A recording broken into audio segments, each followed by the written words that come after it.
Selamat sore. Terima Selamat kasih sore. semuanya sudah hadir dalam diskusi kami kali ini.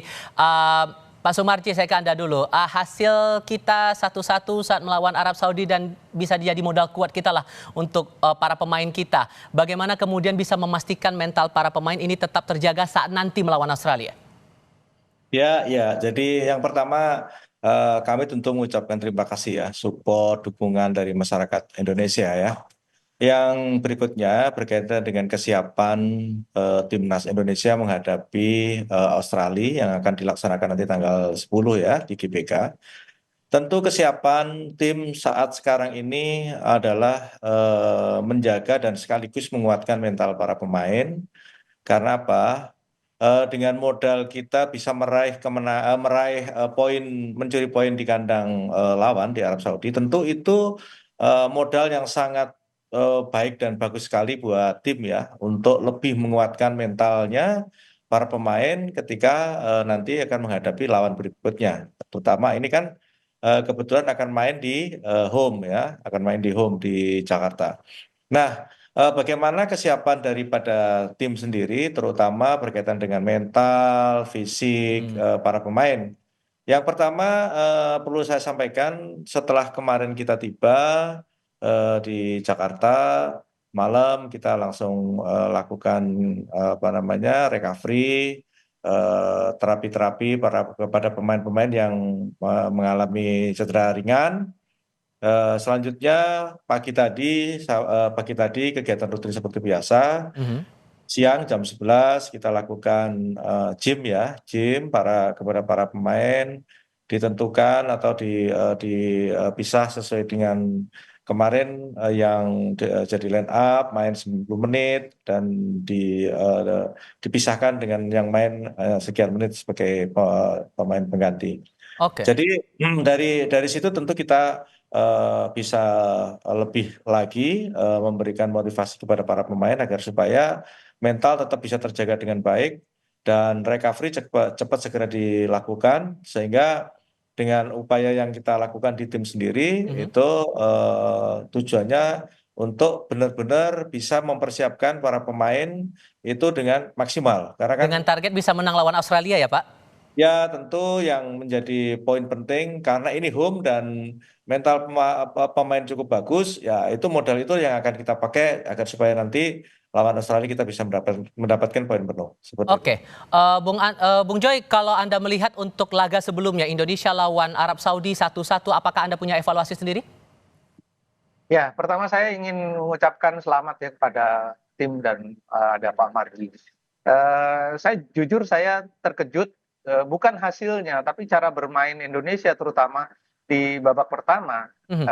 Bahkan saya catat itu sebetulnya Indonesia leading di semua lini ya, bahwa Arab Saudi tidak bisa melakukan serangan, seperti kebingungan pemain-pemain Indonesia begitu disiplin, terutama pemain tengah dan belakang ya. Menurut saya itu salah satu penampilan timnas senior yang terbaik menurut saya di 45 menit babak pertama. Cuma memang di babak kedua nih Pak Marji, Ya, setelah ya kondisinya mungkin juga sudah capek dan segala macam, Indonesia tertekan, untungnya masih bisa menahan imbang ya. Tapi catatan saya memang pemain lapis kedua ini harus ditingkati nih Pak Marji, karena menurut saya pemain lapis kedua ini levelnya sedikit di bawah yang starting line up kemarin. Dan itu betul. menurut saya bukan tugasnya Pak Marji, tugasnya Pak Sintayong Tayong. ya, untuk menaikkan level, karena kan kita punya Marcelino Ferdinand, punya Hoki Caraka, punya Ramadan Sananta tuh sebetulnya kan yang terbaik sekarang Hmm. gitu loh. Oke. Tapi saya lihat kok di bawah Sintayong ini progresnya kok agak lambat. Untungnya pemain-pemain diaspora yang begitu masuk, apalagi kalau kita bicara Jai Isdes, Martin Pes, segala macam kan begitu masuk tuh langsung tune in gitu loh. Nah ini tertolong lah Pak Marji. Tapi kan situasi seperti itu tidak bisa kita harapkan berlanjut terus dengan sangat konstan, pasti ada naik turunnya. Nah Ya, ini menurut saya challenge buat Sintayong itu menjaga naik. Kalau turun jangan terlalu tinggi, Hmm. drop. Kalau naik itu ya wajar-wajar saja sehingga steady nih Pak. Kemarin itu kalau main seperti babak pertama Pak, saya yakin lolos Pak ke Oke. Piala Dunia Pak. Atas gitu loh. perspektif dari Bung Joy tadi gimana menanggapinya Pak Sumarji? Apakah ini juga dibahas saat beberapa saat lalu Bapak bertemu dengan Pak Erick Thohir dengan Coach Sinteyong juga membahas berdiskusi saat itu? Ya, jadi begini, memang kalau kita berbicara terkait dengan apa yang disampaikan Bang Joy tadi, memang kita semua yang mengakui di tim, memang lapis kedua kita butuh upgrade lagi yang dalam waktu yang cepat ini supaya segera bisa gitu. Jadi itu yang kita bahas di tim dan juga tadi pagi kita diskusi Pak Erick Thohir tadi juga datang menemui kami di tim kepelatihan, banyak cerita, banyak ngobrol tentang kekurangan-kekurangan tim yang harus kita kita penuhi, kita penuhi ya dari tadi apa yang disampaikan oleh Bang Joy tadi. Oke, Memang itu PR kita, memang PR kita. Nah, itulah yang harus kita lakukan. Ya, terutama juga ini juga keterlibatan dari teman-teman dari Liga 1 juga penting sekali karena apa? Jam bermain pun juga harus ada dan gitu loh. Jangan sampai jam bermain timnas yang bermain di Liga 1 ini juga berkurang. Kalau itu berkurang juga pengaruhnya juga cukup cukup oke. cukup besar sekali di timnas. Saya kira Bang Joy Pak juga Marji, sama dengan sorry, saya kayaknya itu. Pak Marji, sebagai pelatih kepala tim nasional, apakah Sintayong tidak punya akses ke pelatih-pelatih Liga 1 itu, Pak? Karena kan kalau yang Nah, saya tahu ya, di hmm, Jerman itu, yang namanya pemain nasional, begitu dia kembali ke klub itu kan aset, Pak. Nah, Ya, itu harusnya sih Sintayong bisa ngomong nih ke pelatih-pelatihnya, ini loh, tolong dijagain paling tidak jam terbangnya jangan sampai berkurang gitu loh. oke. Karena menurut saya, yang namanya pelatih kepala tim nasional itu sebetulnya dia quote unquote, dia tuh sebetulnya dia jadi leader di satu Hmm, negara untuk memimpin apa pelatih-pelatih di Liga 1 lah katakanlah untuk membuat pemain-pemain yang main di Liga 1 terutama itu oke. progresnya kelihatan gitu loh Pak Marji. Ada ya, tanggapan, ya. Pak Sumarji? Ya, ya, jadi begini. Itu sebenarnya sudah dilakukan oleh Coach Sintayong ya.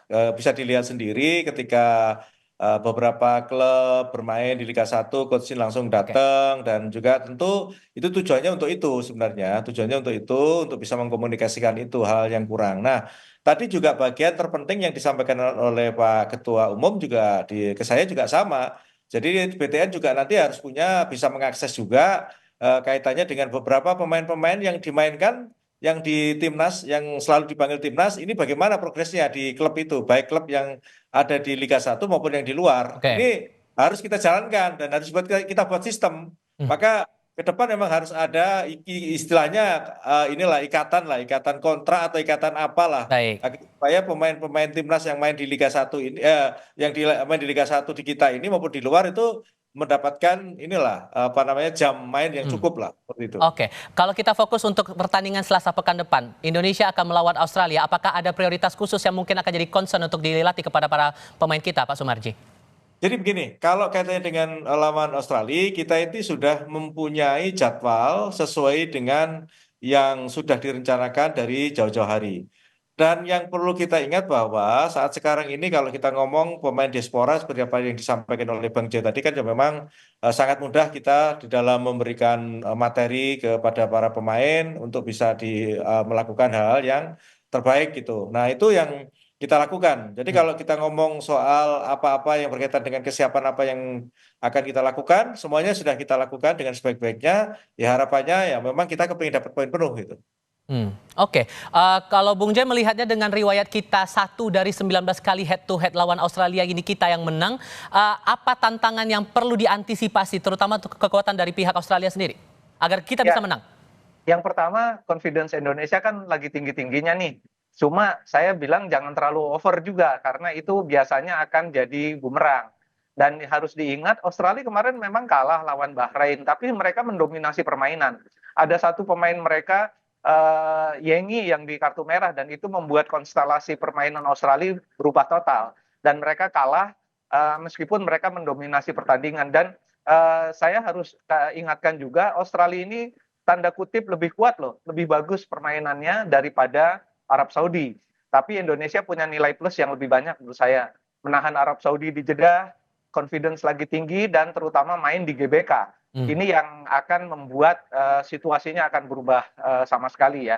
Bahkan awal prediksi saya ketika dulu mendapatkan undian grup, saya tuh aduh ini lawan Australia draw aja bagus nih gitu Hmm. loh ya meskipun di GBK gitu karena Australia saya lihat progresnya tuh banyak Nah, ini sekarang saya lebih optimis Indonesia bisa meraih 3 poin penuh. Oke. Karena menurut saya confidence yang sangat menentukan dan cara bermain. Kemarin Sintayong tuh mengejutkan Mancini, betul-betul mengejutkan. Mereka tidak bertahan, bahkan mereka bisa sangat disiplin, melakukan banyak sekali intercept di lini tengah dan langsung masuk ke kotak penalti Arab Saudi. Ini yang membuat Mancini kalang kabut.